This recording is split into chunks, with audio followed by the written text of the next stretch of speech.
morning, all of you.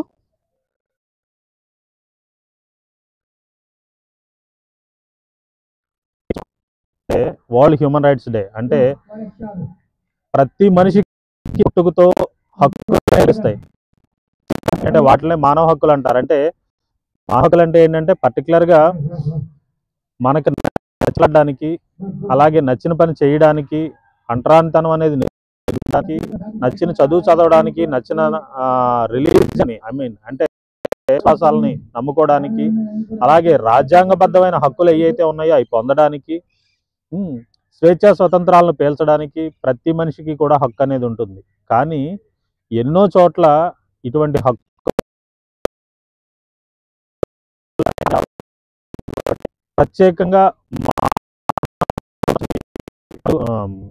దినోత్సవం అనేది ఒకటి జరుగుతుంది. అలాగే ప్రపంచంలో ప్రతి ఒక్క దేశం కూడా హ్యూమన్ రైట్స్ కమిషన్స్ అనేవి నిర్వహిస్తున్నాయి. కమిషన్స్ ద్వారా కూడా స్పందించి ఆయా సంస్థలు అనేవి పనిచేస్తున్నాయి. అలాగే వాటిలో భారతదేశంలో ప్రధానమైనది, అలాగే పర్టికులర్గా సౌత్ ఇండియాలో మొట్టమొదటి స్థానంలో ఉన్నది హ్యూమన్ రైట్స్. ఈ సంస్థ యొక్క చైర్మన్ అండ్ సిఇఓగా నేను చెప్పేది ఈ ప్రత్యేకంగా రెండు, అలాగే మిగిలిన వెస్ట్ బెంగాల్ నుంచి ఇటు వరకు ప్రతి చోట కూడా మా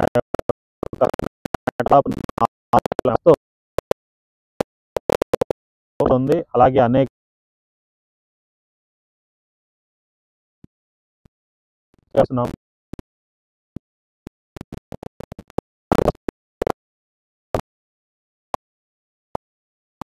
ఎక్కడ జరిగిన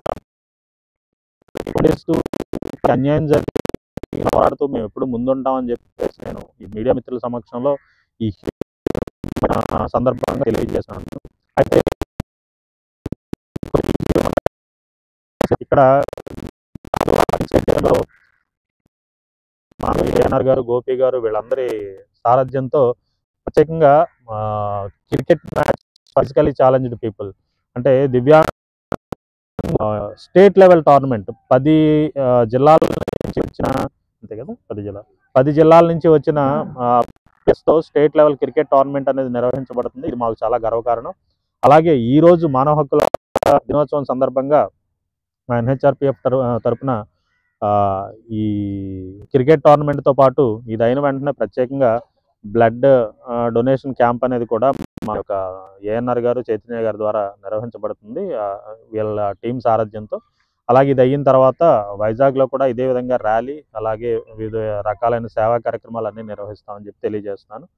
అలాగే ఇంకో ప్రత్యేకమైన విషయం ఏంటంటే ఈ హ్యూమన్ రైట్స్ డే సందర్భంగా మా యొక్క సంస్థలోకి ఏఎన్ఆర్ ఫౌండేషన్ చైర్మన్ అయిన ఏఎన్ఆర్ గారు మా ఆర్గనైజేషన్లోకి జోనల్ వైస్ ప్రెసిడెంట్గా వస్తున్నారు.